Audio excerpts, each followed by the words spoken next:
Aquí, ¿verdad? Sí. Bien.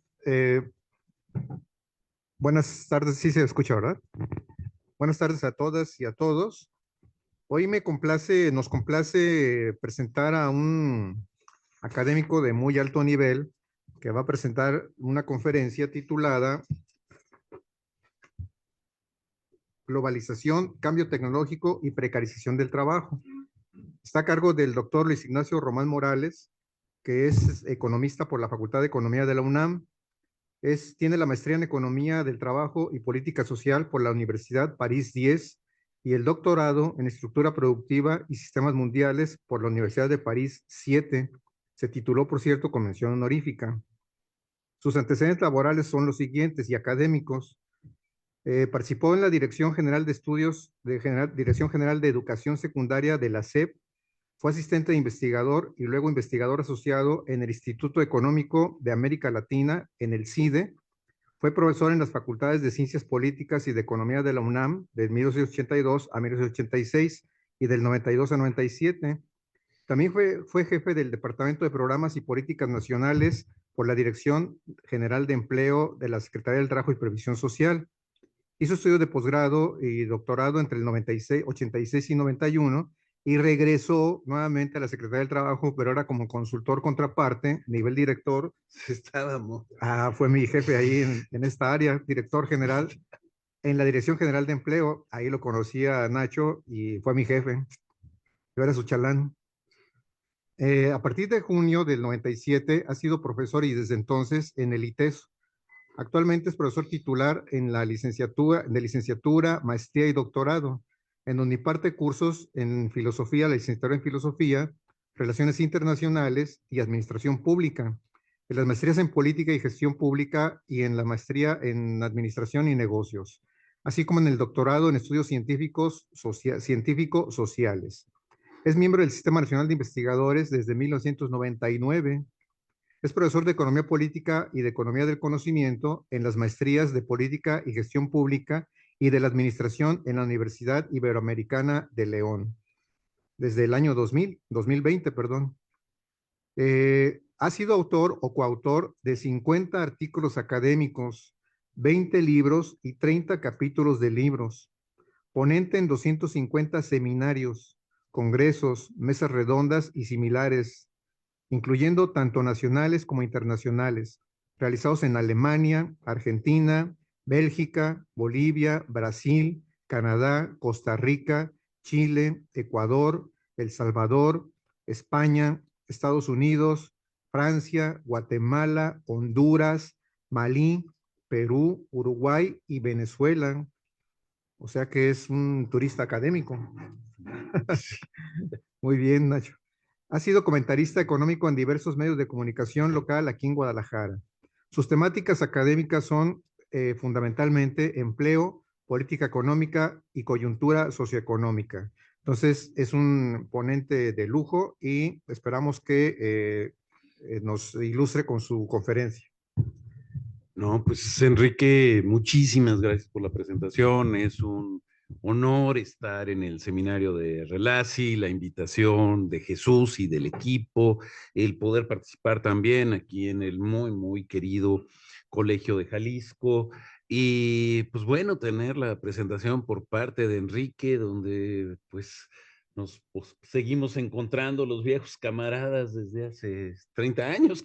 Entonces, eso da una sensación como de fraternidad muy grande y realmente me da mucho gusto estar con ustedes. Miren, cuando me puse a ver un poquito todo el programa de Relasi, dije, híjole, realmente la multitud de temas es gigantesca y yo diría es caótica como caótico está siendo el planeta. Es decir, cuando uno dice, a ver, si vamos a hacer una intervención individual, tratemos de recuperar las lógicas temáticas de lo que se ha discutido. Imposible.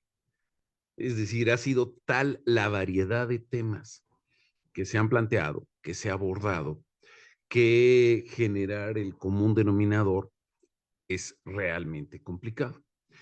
Yo veo que ha habido un interés muy fuerte por las cuestiones de la transición política a nivel nacional, que ha habido un interés enorme también en las cuestiones migratorias, que está habiendo también estudios muy concretos a nivel local y a nivel local desde Baja California hasta acá, pasando por todos lados, y que ha habido pues esto que en algún programa de radio le llamamos multiverso, es decir, como si fuera en el universo todo conectado, en esta lógica estamos. Y decía, bueno, ¿qué podemos ir armando como plática sobre elementos en común en esta coyuntura, de acuerdo a también lo que es la historia personal? Y me parece que hay tres conceptos que son claves en este momento, a nivel estructural. Uno es el de globalización.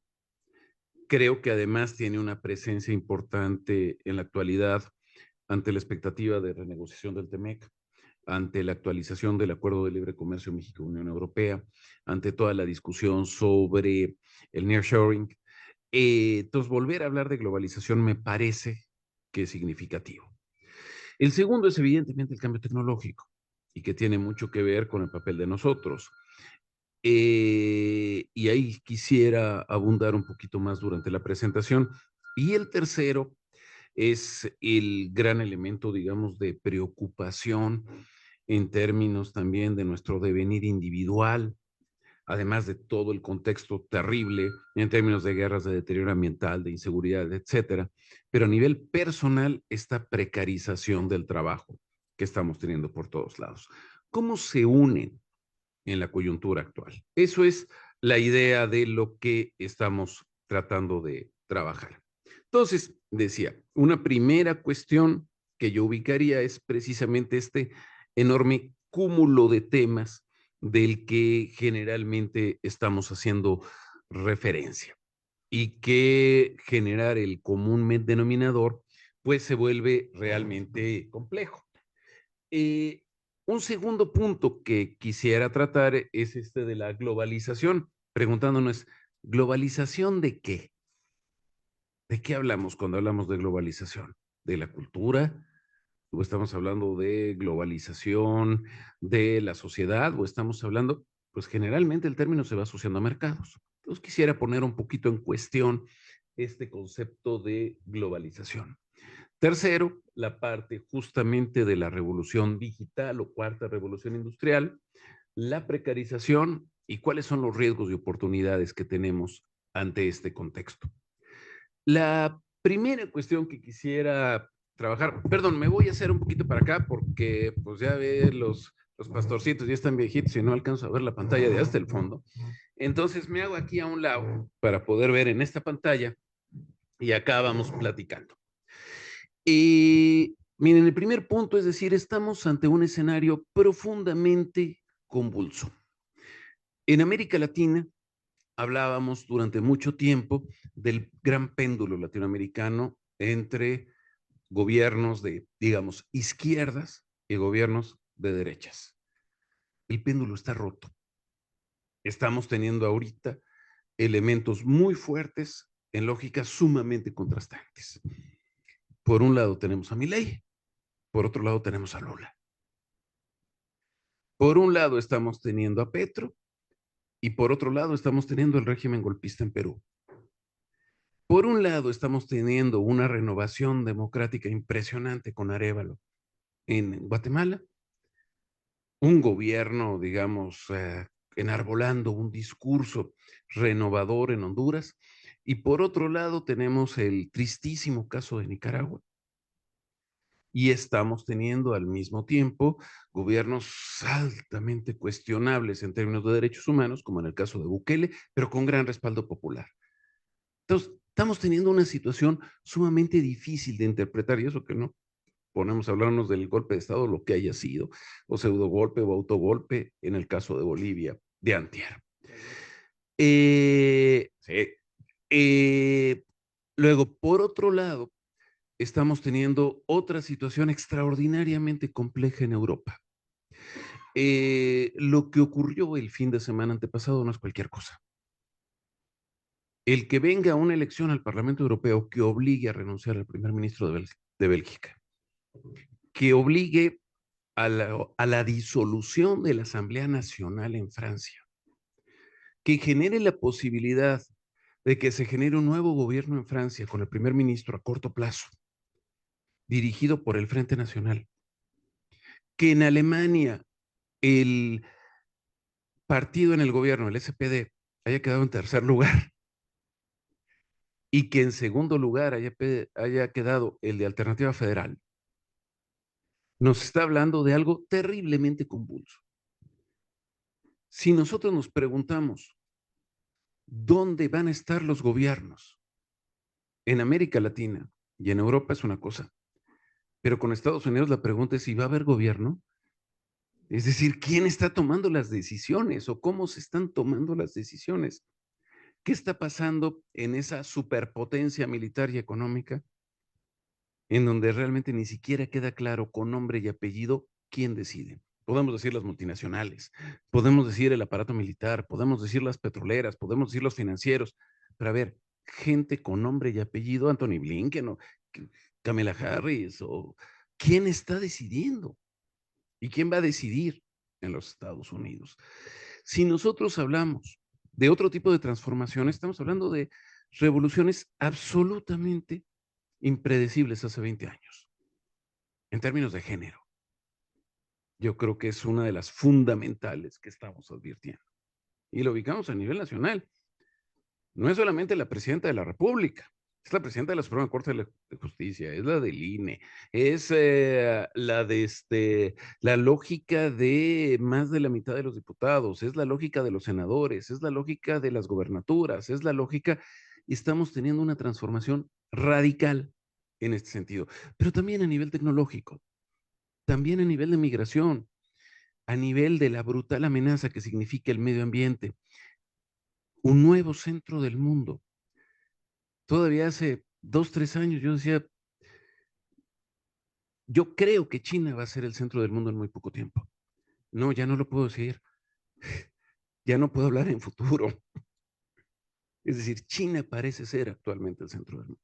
Ya nada más falta que en los mapamundis nos pongan hacia el centro y en los dos extremos, por un lado Europa y por otro lado América. Y enormes problemas ligados a violencia y criminalidad por todo el mundo.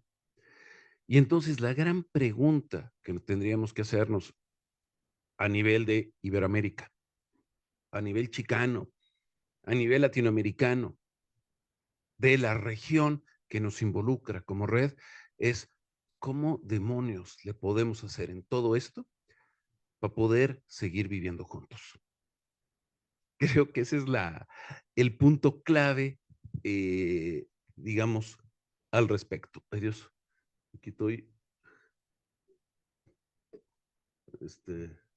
Ahí está.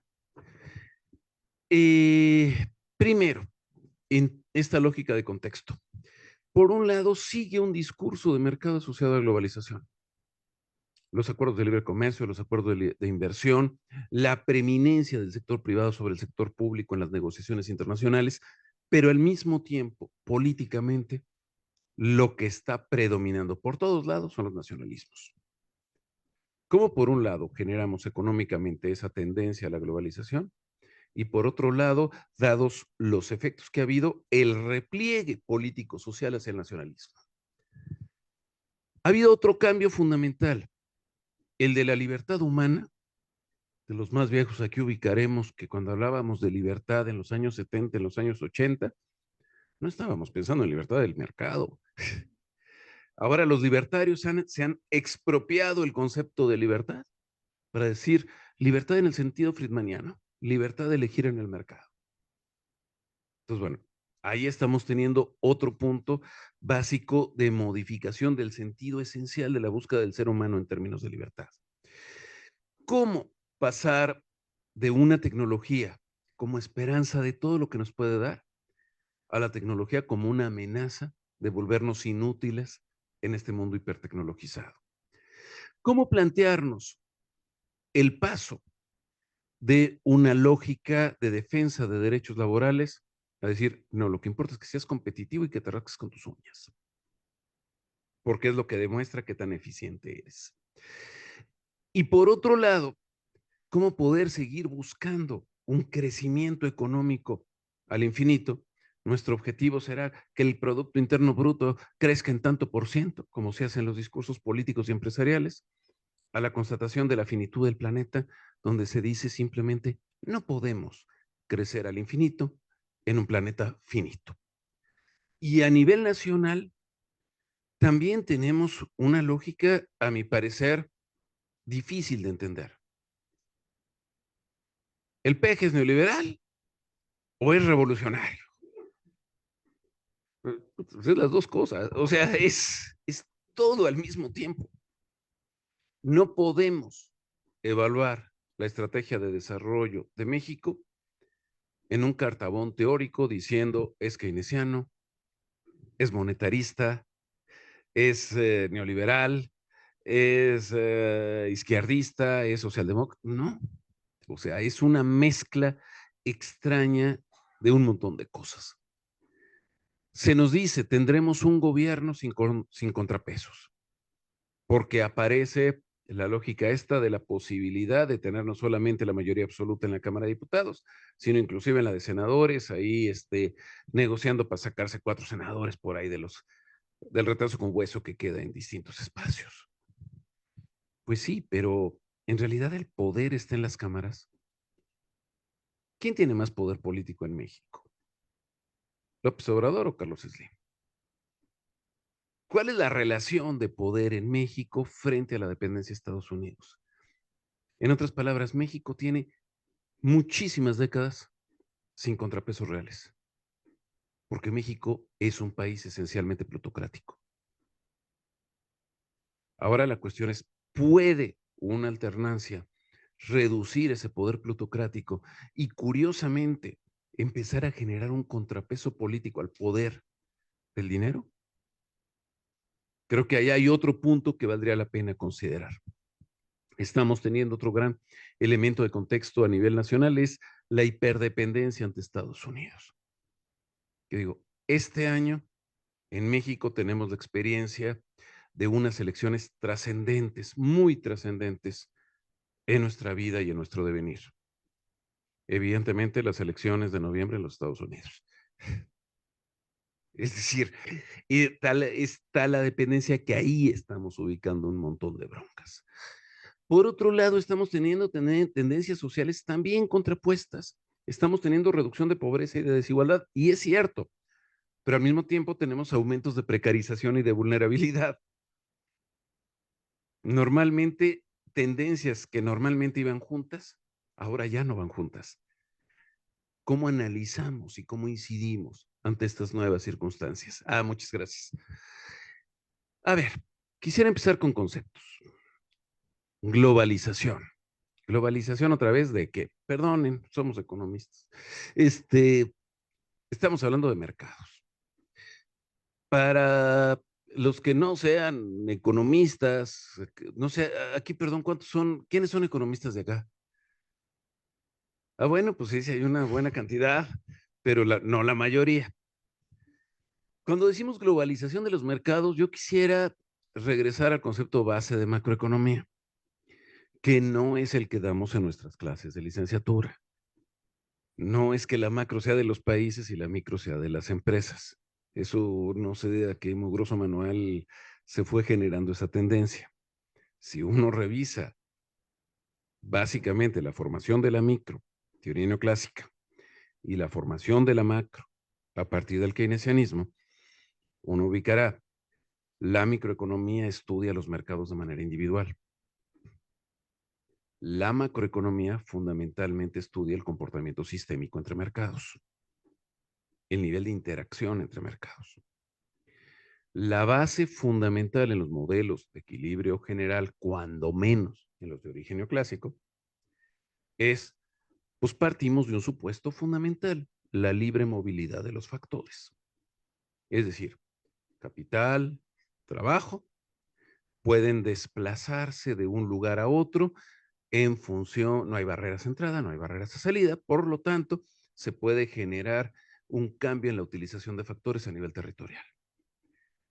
Tenemos esa movilidad libre de factores en el plano global, si nosotros nos ubicamos en el mercado de capitales, sí, podemos utilizar el Bitcoin en Mali, o lo podemos utilizar en Japón, o lo podemos utilizar en Suiza, o lo podemos utilizar en México, o donde se nos ocurra.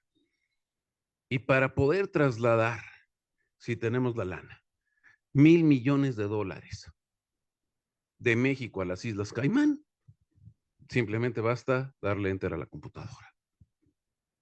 Es decir, hay una movilidad absoluta e instantánea, en muchísimos casos sin intervención del ser humano, sino con sistemas inteligentes. Ahí sí tenemos, a mi parecer, un proceso de globalización de los mercados de capital. Si nosotros nos ponemos a ver qué ocurre con el mercado de dinero, ya no es cierto. No existe una globalización en el mercado de dinero. Existe una continentalización del mercado de dinero. Estamos teniendo la égida del dólar con nosotros, la égida del euro y la égida del yen yuan. Y no es tan fácil que puedan hacerse transacciones en yuanes por parte de chinos que vayan a Nueva York. Igual, yo no puedo llegar con dólares y decir me voy a los Campos Elíseos de París y voy a comprar en dólares. Me van a cobrar alguna comisión y me van a hacer... No es tan elemental. Y si no me voy a centros turísticos, mucho menos. Igual si hablamos al revés, hacia Asia. Entonces, estamos teniendo procesos que no son estrictamente hablando globales en términos de dinero.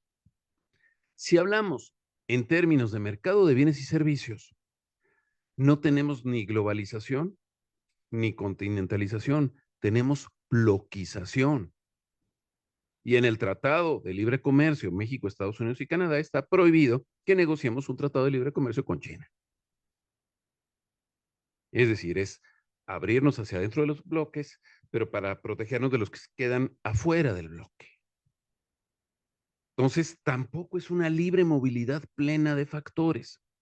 Pero lo peor de todo es mercado de trabajo. Existe globalización en el mercado de trabajo, libre desplazamiento, pues hay aspectos que pueden tender a ello, sí, para lo que son hombres de negocios y científicos. Tal vez el 1 por 1000 de la población. A los demás no. O podemos tener globalización en el mercado de trabajo, pero cada quien se queda en su tierra. Y entonces podemos tener gigantescas ganancias para las tecnológicas con sabios hindús trabajando desde la India y a los que les pagan la 10ª parte que si estuviesen trabajando en Inglaterra o en Estados Unidos. Entonces, ahí estamos teniendo elementos donde la inmensa mayoría de la gente no puede salir de su territorio. Si yo soy hondureño, nicaragüense, mexicano, pues que se vaya de mi tierra las riquezas naturales, que se vayan de mi tierra los científicos, que se vayan de mi tierra los que tienen el dinero, que se vayan de mi tierra los capitales, que se vayan de mi tierra las divisas. Lo que no se puede ir de mi tierra soy yo. Entonces, quédate en tu tierra, ordeñada, despojada y agotada, porque ahí sí no hay globalización, tú ahí te quedas. ¿Cuál es la respuesta? Pues evidentemente no me quedo. Y viene el brutal conflicto migratorio que estamos viviendo a nivel mundial. Sea de los sirios o libaneses hacia Europa, sea de los hindús y pakistaníes en Inglaterra, sea de los europeos del este a Alemania, sea de los magrebinos a Francia, sea de los centroamericanos y mexicanos hacia Estados Unidos. Entonces, ¿dónde está la articulación entre los mercados? ¿Dónde están los equilibrios macroeconómicos? Cuando cada mercado está operando con lógicas radicalmente contradictorias con nosotros. Estamos en un mundo económico de caos. ¿Qué es lo que pasa realmente? Decíamos, liberalización externa en el mercado de capitales, menor liberalización en el mercado de dinero, de divisas, menor globalización en mercado de bienes y servicios con los bloques y fuerte protección en mercado de trabajo por parte de los países ricos. Operamos con tendencias completamente contrapuestas. Adelante. Pasando al tema de la tecnología. ¿Quiénes aquí tienen más de 50? Bueno, pues somos una buena parte. A ver, para la minoría, los chavos, ahora para dar envidia, somos los viejos una generación única. Única en la historia de la humanidad. La primera revolución industrial fue siglo XVIII. Fue la gran revolución de emergencia del capitalismo. Las revoluciones anteriores son las de las edades, de la edad de piedra a la edad del hierro, a la edad de... Y pasaron miles de años para tener esas revoluciones. La segunda revolución industrial del capitalismo es un siglo después. A la hora de hablar del motor de combustión interna, de la electricidad, de la óptica, de la transformación de los medios de transporte, el automóvil, el avión, y ahí hasta llegar a la cadena de producción. Pasó un siglo. La tercera revolución es casi un siglo después, los años 80. Yo recuerdo que se empezó a hablar de la tercera revolución industrial cuando estábamos en la Dirección de Empleo con la asesoría de la gente de la Organización Internacional del Trabajo, y era la revolución industrial de la microelectrónica, de la biotecnología, de los nuevos materiales, de la robótica. Yo me sentía privilegiado de haber vivido, de ser de las escasas personas a las que les hubiera tocado vivir una revolución industrial. Jamás me hubiese imaginado que a mí mismo, dentro de mi propio espacio de vida, me tocaría una cuarta revolución industrial. La aceleración de los procesos. Donde decimos, los robots de los años 80, 90 eran robots idiotas. No los robots de autoaprendizaje que hay ahora. No los sistemas integrados, no los sistemas de inteligencia artificial, no la impresión 3D, no. A ver, esa aceleración del cambio tecnológico no tiene precedente en la historia de la humanidad. ¿Y qué significa ese cambio tecnológico? Pues, no sé la que sigue. Básicamente, yo diría, en primer lugar, si lo viésemos casi en términos literarios, una maravillosa oportunidad de modificar el sentido de trascendencia del ser humano. Resulta que por primera vez en la historia tendríamos la oportunidad de que nuestra vida tenga sentido no en función de lo que hacemos en el trabajo, sino en función de los lugares que conocemos, sino en función del tipo de relaciones lúdicas que tengamos con los demás, sino en función de una lógica de vida transformadora y optimista. Por primera vez estamos teniendo una posibilidad enorme de supresión de todo tipo, prácticamente de empleos riesgosos, de empleos rutinarios, de empleos indignos. Es maravilloso lo que estamos viendo. Es la primera vez que podemos, no es cierto, esa no es la primera, es la primera en 100 años que podemos plantearnos de fondo una reducción significativa de los tiempos de trabajo que tengamos que realizar a nivel semanal. Ya parece absurdo que debamos de tener jornadas laborales legales de 48 horas semanales, cuando en el caso de Europa se habla de 35, en Alemania de 34 horas semanales. Todo esto permite una enorme posibilidad de mejora en calidad de vida. No tener que vivir en megalópolis, poder conectarse virtualmente, mejoras en términos educativos, de salud, de información, de cultura, de recreación, el depender menos de la memoria y mucho más de la creatividad, por lo tanto el depender menos de actividades repetitivas, de estar en lógicas de obediencia, de enajenación de nuestro trabajo. Es maravilloso lo que estamos viviendo. Lo que es absurdo es que eso, que es esencialmente maravilloso, se ha convertido en el mayor riesgo, posiblemente en siglos, para nosotros mismos como seres humanos. Es decir, en eso maravilloso aparece una potencialidad desastrosa. ¿Por qué? Bajo la lógica del mercado, lo que estamos diciendo, el que tú puedas adquirir en el mercado depende de que tengas dinero. Y el que tengas dinero sigue dependiendo esencialmente de que tengas trabajo.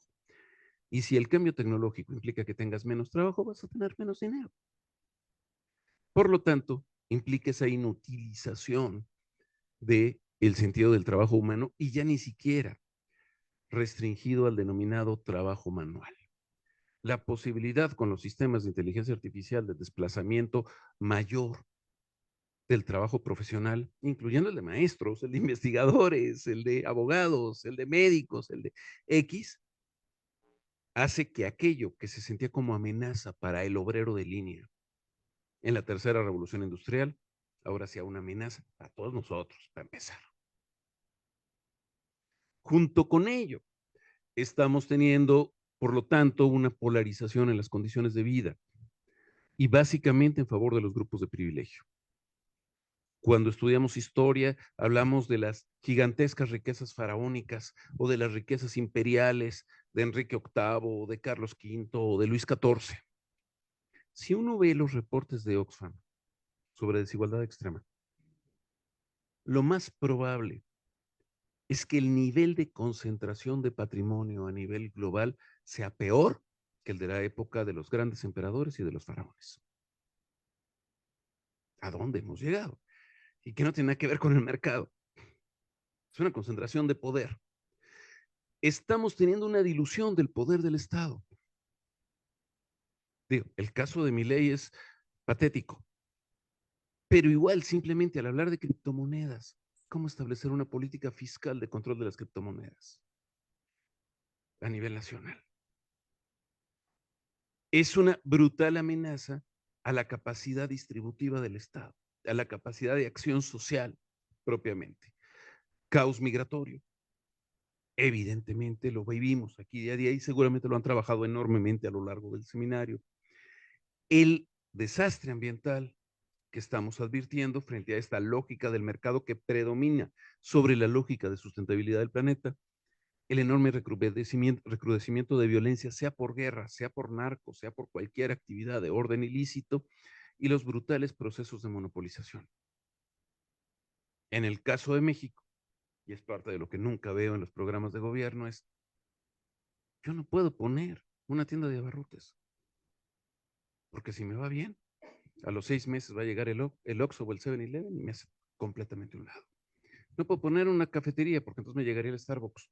No puedo poner una tlapalería porque entonces me llegaría el Home Depot. No puedo poner una papelería porque me llegaría el Office Depot. No puedo poner una cervecería porque me llega la Chapultepec. No puedo poner una farmacia porque me llega la Guadalajara. No puedo poner... ¿Dónde está el discurso capitalista? ¿Dónde está la libre competencia? Estamos teniendo un régimen de reproducción de privilegios feudales. Entonces, frente a estas maravillosas posibilidades, tenemos un comportamiento no derivado de la tecnología ni de la sociedad, sino de la concentración de poder, con brutales amenazas, sobre todo en nuestra región. Adelante. Y estamos teniendo un trastocamiento del mundo del trabajo y por lo tanto de la vida. Los chavos, pues es que ya no quieren chambas estables, es que no hay chambas estables. Es que se dice, ya los millennials buscan otra cosa. A ver, operan de acuerdo a su contexto. Estamos teniendo un proceso de informalización, de precarización de trabajo intelectual. Yo te contrato, sea empresa, sea persona, para que me hagas una hoja huevo, para que me hagas un X, y te pago simplemente por eso, por producto, y después ráscate con tus uñas. Estamos teniendo una precarización del trabajo calificado. Y por lo tanto, está la discusión sobre la necesidad de contar con ingresos disociados del comportamiento del mercado. La discusión de la renta básica universal o de las pensiones no contributivas, prestaciones a grupos sociales en lo particular, es fundamental. Estamos teniendo cambios en la lógica de la migración que hace generar un cambio en el sentido mismo del Estado. Ya no es solamente a un gobierno que le toque o a un país la responsabilidad de ese proceso migratorio. Estamos teniendo la necesidad de una escolarización permanente. Se acabó la universidad para los de 18 a 25, porque los conocimientos son perennes. Tenemos que entender el sistema educativo para toda la vida. Y eso plantea otra serie de problemas en términos de calificaciones.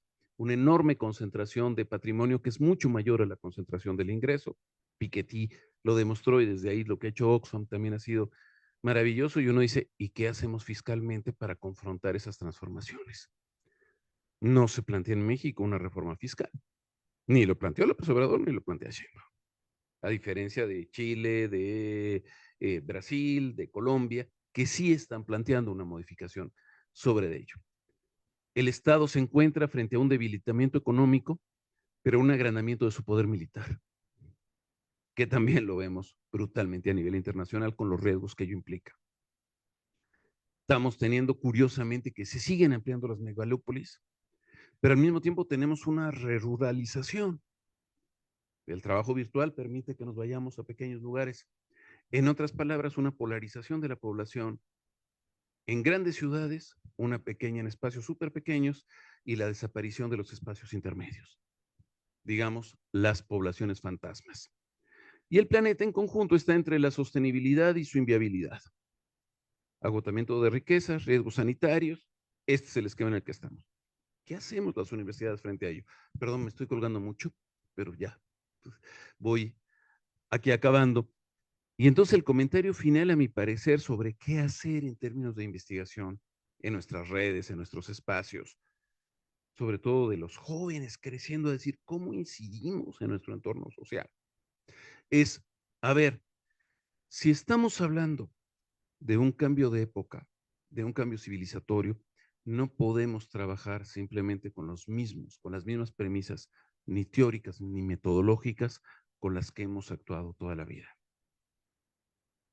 A mi parecer, lo que tenemos que hacer en universidades y centros de investigación no es solamente ver qué van a aprender los estudiantes de sus profesores.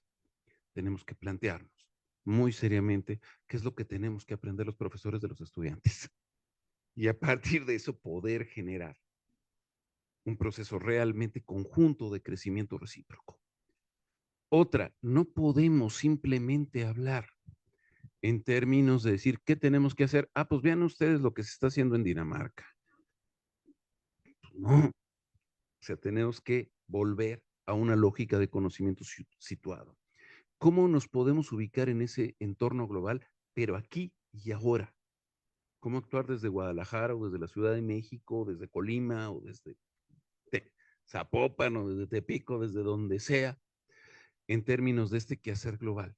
No podemos decir, si es problema mundial, no puedo hacer nada aquí. No, a ver, es que el mundo está en todos lados. No es que esté nada más en París o esté nada más en Nueva York o en Washington. Está también aquí el mundo. Entonces, desde aquí, ¿cómo nos planteamos esta lógica global? Poder ubicar cuáles son las capacidades y límites de la acción pública. No podemos seguir diciendo simplemente qué tiene que hacer el gobierno federal o el estatal o el municipal o los diputados o los senadores. Es cuál es nuestra capacidad de presión frente a los órganos de poder económico real, frente al mundo del dinero, frente a los agentes que controlan las bolsas de valores, que controlan los mercados de dinero, frente al Consejo de Administración, no solo de gobernadores y subgobernadores del Banco de México. ¿Qué hacer frente a estos que en realidad están concentrando esa fuerza como otro tipo de interlocutor? Igual ante medios de comunicación, igual ante iglesias, igual ante quien sea. En otras palabras, si la pregunta fundamental que planteaba al inicio, a mi parecer, es cómo podemos hacerle para vivir juntos y que podamos seguir viviendo en una lógica sustentable, la lógica reducida a nuestras instituciones es qué podemos hacer desde las universidades y los centros de investigación. Si seguimos manteniendo un discurso de fortalecer el capital humano para poder insertarnos productivamente y de manera eficiente en los mercados de trabajo, perdonen mi tecnicismo científico, pero estamos jodidos. Es decir, estamos simplemente reproduciendo las inercias más perversas que nos han estado llevando a donde estamos. En última instancia, en términos de trabajo, el decir el salario es igual a la productividad marginal del trabajo es simplemente un supuesto teórico del siglo XIX.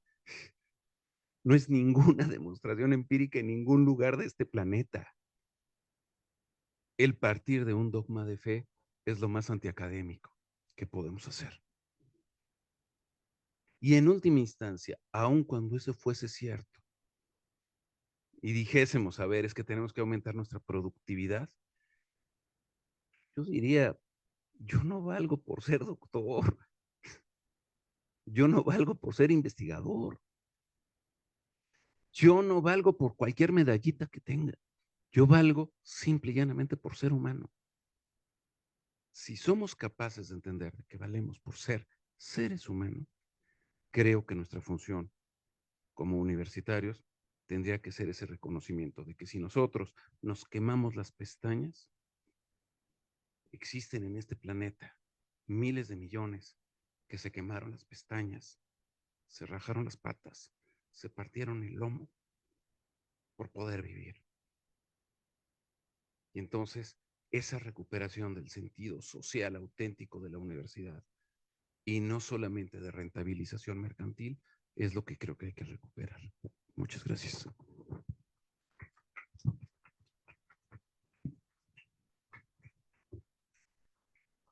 Pues agradecemos al doctor Ignacio Román. Bueno, bueno. Ya. Agradecemos al doctor Ignacio Román por esta brillante exposición. Nos abre un panorama que nos cuestiona desde lo académico hasta lo personal, por supuesto. Entonces, hay que abrir una ronda de preguntas por si alguien tiene alguna inquietud. Profesor. Pues contento, Nacho, por este panorama no tan optimista, pero creo que en el mensaje final encuentro como esa esperanza, ¿no? El de reconocernos como seres humanos. Y en todo esto, ¿qué papel está jugando la democracia, ¿no? ¿Cómo las democracias pueden ayudar justamente a plantearnos esta cuestión final que dices? Pareciera que es a lo que le apostamos cuando, por ejemplo, vemos en las discusiones actuales en México que a través de la democracia, por ejemplo, un poder que siempre estuvo allá en el Olimpo, debe acercarse a los seres humanos, ¿no? Que fue un mandato del pueblo, por ejemplo, hablando del Poder Judicial, ¿no? En ese sentido, ¿por dónde iría esta cuestión? Porque luego otros apelan a la democracia desde sus discursos libertarios, ¿no? También se apela a esa democracia. Entonces, ahí como que me gustaría mucho saber tu opinión. Gracias. Muchas gracias, Ángel. Mira, aquí me gusta mucho comentar este término, estas cosas, con un chisme de vecindad. Había una vecindad muy de orgía, muy hecho un relajo. Esta vecindad se llamaba justamente Olimpo. Y el cinturita ahí, el mero mero de ahí de la banda, era un tal Zeus. Y resulta que este tipo, este galán, pues que andaba teniendo hijos por todos lados, tuvo un hijo con una semidiosa y se llamó Prometeo, pero el tipo era un reventado, se la pasaba en el lío y me empezó a andar en malas compañías. Entonces se empezó a juntar con la peor banda, con la peor calaña, los seres humanos. Y se llevó tanto con ellos que le robó el fuego a los dioses y pues se lo regaló a estos, a los seres humanos. Y el papá, pues todo encabritado, pues por lo que había hecho su hijo, mandó al guarura mayor del Olimpo, a un tal Kratos, que era el símbolo del poder y la fuerza. Kratos en realidad no era malo, simplemente era muy bruto. O sea, él hacía lo que le mandaran. El poder y la fuerza no es que sea malo, Kratos simplemente lo mandaba a Zeus y mandó a que le pusieran su Mauser a Prometeo, y sí, lo agarra, lo amarra con una piedra, y bueno, ya luego sigue la historia, ¿no? El hecho es que la bronca, insisto, no es Kratos, es quién manda a Kratos. Si Kratos obedece a Demos, democracia, entonces se necesita ese poder de Demos organizado, y Demos es todo mundo. Si Kratos es mandado por el dios de la riqueza actualmente asociado al dinero, Pluto, entonces no estamos hablando de un régimen democrático, por mucho que haya elecciones, aunque se cuente voto por voto y casilla por casilla. Si no podemos plantearnos una reforma fiscal, si vienen elecciones, se cae la bolsa de valores, se deprecia el peso y sale la presidenta y decirle, no, espérense, va a quedar otra vez Ramírez de la O y vamos a apoyar la inversión extranjera y vamos a apoyar a las empresas y no, aquí no hay, bueno, entonces sí. Eso nos está diciendo dónde está el poder. Es decir, más allá de las elecciones, ese poder en el mundo del dinero, que no es el poder de los mercados. El mercado es un espacio, no es un agente, no es algo que piensan. El mercado no se pone nervioso. No son mercados, son seres humanos con nombres y apellido y que tienen ese control del poder. Vivimos en un régimen a nivel global y sobre todo nacional estrictamente plutocrático. Como todo poder, también hay contrapoder. Y ese es el juego interesante.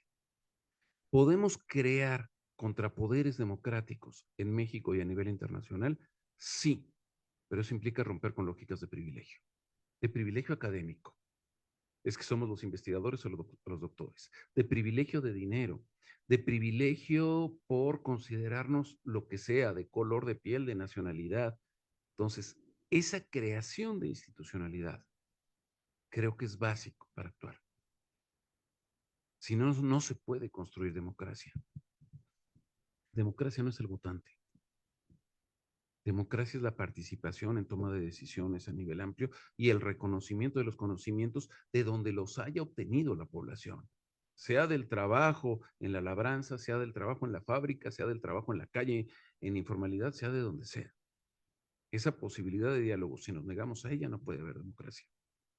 Entonces, creo que por ahí tiene que ver y enfrentar también otras lógicas, autocracia, oligarquía, teocracia, que también se trata de jugar muchas veces desde el discurso moralista. Entonces, no es algo dado la democracia, es algo que se tiene que pelear a cada instante y desde donde estemos, creo, y es ahí donde creo que también en América Latina podemos hacer cosas. ¿Allá tiene otra pregunta? Sí, hola, ¿qué tal? Muy buenas tardes. Muy interesante lo que nos plantea. Y bueno, un comentario y una pregunta. El comentario es que justo cuando inicia usted diciendo quién es economista, y justo lo platicaba con un colega de cómo, o sea, como que la economía es una ciencia social que o sea, para no entrar en debate, me gustó mucho lo que habla de que somos personas y más allá de que no hay títulos y replantearnos sobre todo la academia, cuál es su rol, ¿no?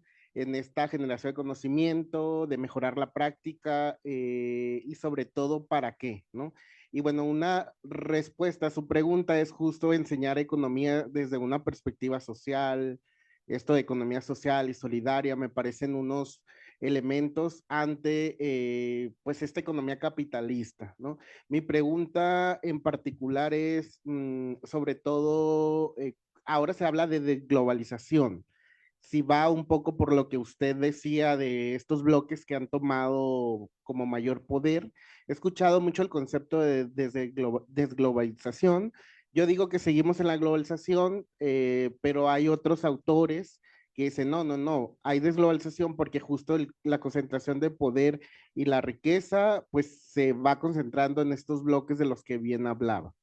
Y por otro lado, ya para finalizar, el tema del antropoceno, o sea, que estamos como en el límite, ¿no? Que el mundo ha rebasado los límites en muchos sentidos. Entonces, pues si no nos ponemos a actuar como bien nos llama usted a la acción, pues difícilmente vamos a dejar un mundo para generaciones futuras ya en el corto plazo, porque ya rebasamos muchos de los límites en muchas cosas, ¿no? Entonces, muchas gracias, muy interesante su ponencia. Muchísimas gracias. Buenas tardes. Buenas tardes. Buenas. ¿Sí me escucho?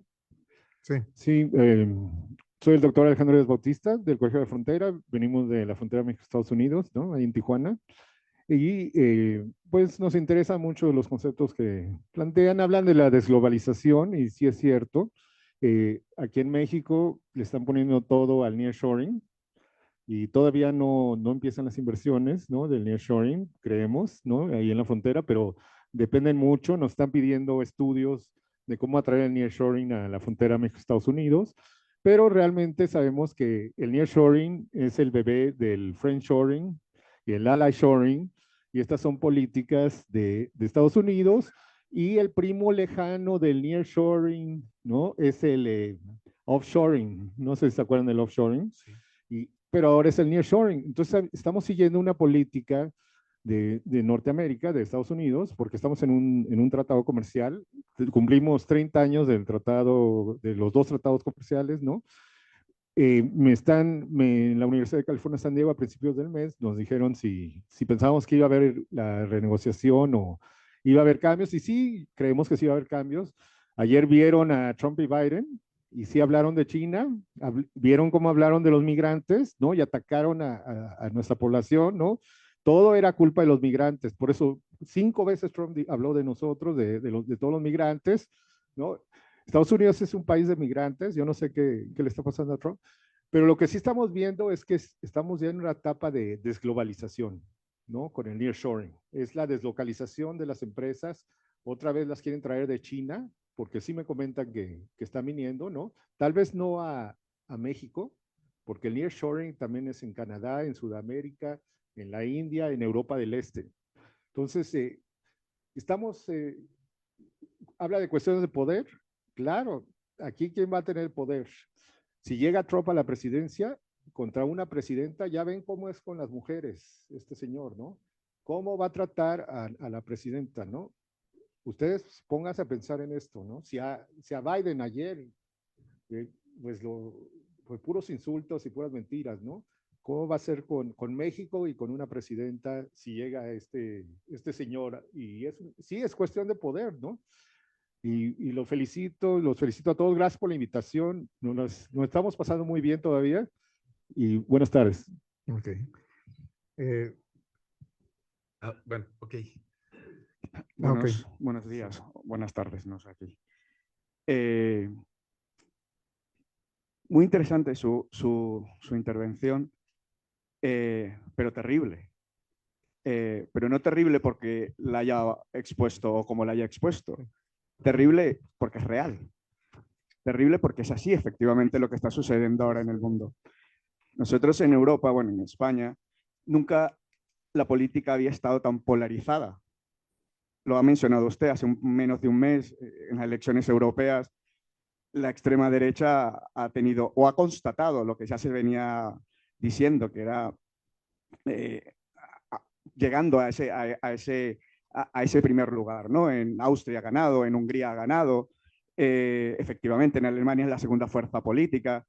Las consecuencias que hemos visto con Macron, por ejemplo. Pero a ese terrible contexto creo que falta un ingrediente a esa tarta, que es el populismo. Biden, como decía aquí el profesor, también se ha apuntado, porque dijo, bueno, yo no estoy hablando de migración, ahora tengo que hablar de migración, porque si no voy a perder los votos. Pero el problema, como yo lo veo del populismo, es que siempre vemos que el populista es el otro. Si yo soy de izquierda, el populista es el de derecha. Si soy de derecha, el populista es el de izquierda. Y así vamos, o por lo menos así lo vemos allí en España. ¿Qué podemos hacer como seres humanos? Buena pregunta. Sí. Yo creo que contesta el doctor Román.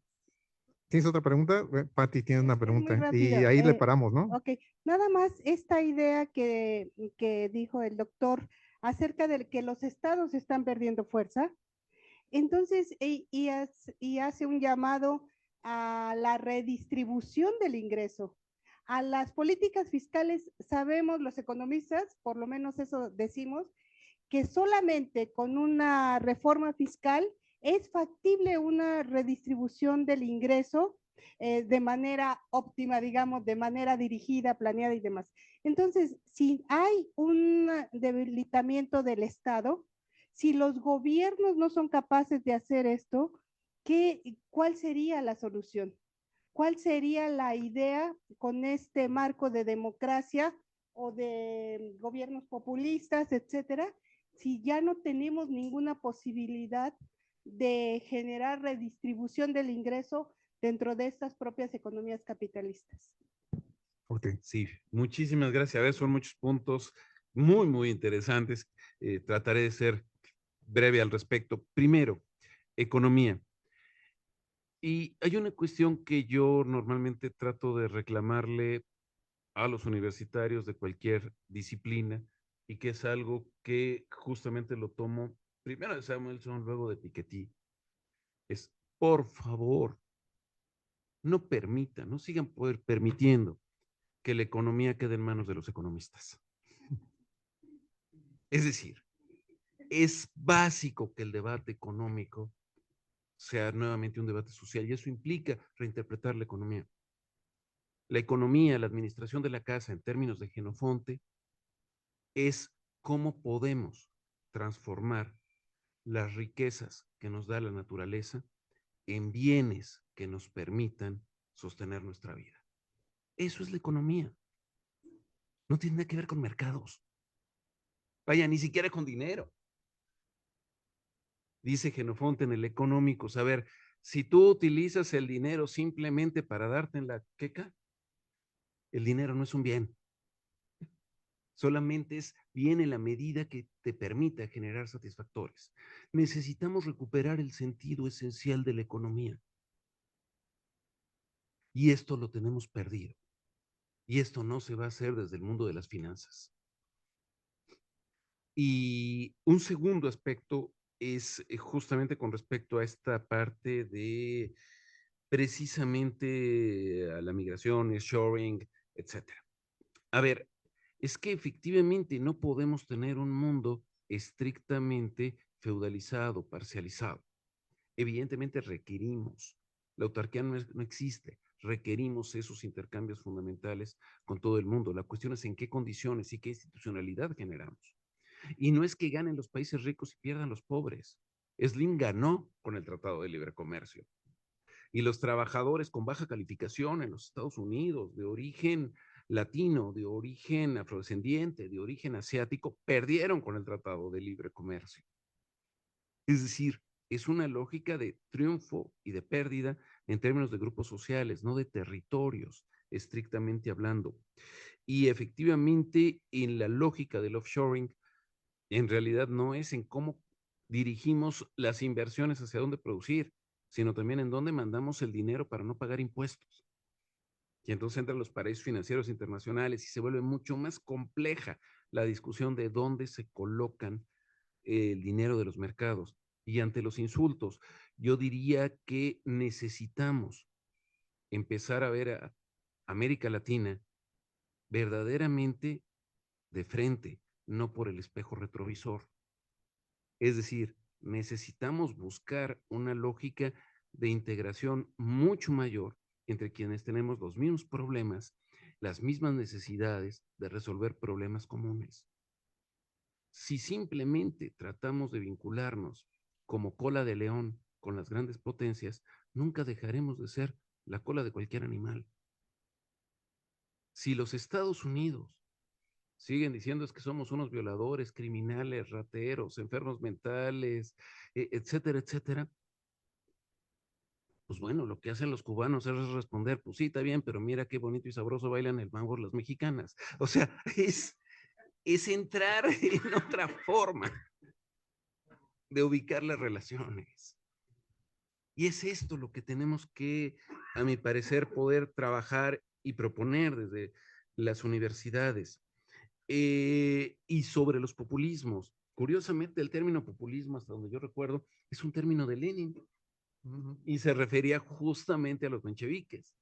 Y se refería justamente a esta lógica de controlar masas populares a través de dinero para fortalecer intereses fácticos. Es el mismo concepto de Marx con el 18 Brumario de Napoleón Bonaparte.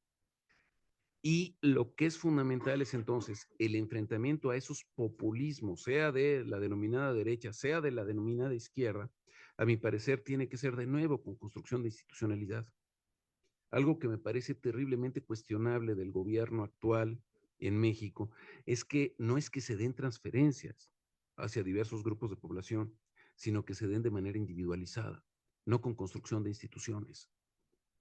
En el caso de Cárdenas, se constituyeron los ejidos colectivos con Lázaro Cárdenas, se constituyeron grandes sindicatos, luego muy tranzas, pero se constituyeron como organizaciones, se construyeron centros ambientales, se construyó el Politécnico Nacional, se construyeron instituciones, no transferencias individuales. Instituciones quiere decir espacios de participación colectiva, de participación grupal, y no dirigidos por un jerarca. Se necesitan construir esos espacios de institucionalidad donde se reconozca la inteligencia colectiva. Y esto creo que también lo debemos de procurar antes de seguir simplemente con la doctrina de cuál es el pollo más bonito, pollo, ¿no? Y entonces yo soy el que agarro aquí la lógica del liderazgo. Si queremos en democracia, empecemos desde nuestros propios espacios, a mi parecer. Y esto significa justamente crear contrapoderes. Esto creo que es básico para poder entrar en una lógica educativa diferente y donde reconozcamos la capacidad de aprendizaje, de generación de competencias, no para competir, sino para ser competente, de todo mundo. Y entonces reconocer el conocimiento que tiene una gente venida de donde sea a partir de su propia experiencia de vida y no estar en la lógica que estamos de nuevas aristocracias, donde en lugar de condes, vizcondes, archiduques y demás fauna del estilo, ahora lo que tenemos son doctores, investigadores, postdoctores, maestros, etcétera. No, otra vez, no valemos por eso. Aprovechemos aquello que hacemos para decir, esto es útil y lo que hacen los demás también es útil. Simplemente es con lo que cerraría. Y les agradezco muchísimo su atención, su participación, de nuevo su invitación, y siempre es un enorme gusto. Muchas gracias. Un aplauso para el doctor. Bien, a nombre de la RELACI, la Red de Estudios Latinoamericanos y Cultura Chicano-Ibérica, le entrego la constancia al doctor Luis Ignacio Román Morales por su conferencia temática Globalización, Cambio Tecnológico y Precarización del Trabajo. Se lo entrego, doctor, de parte de la red.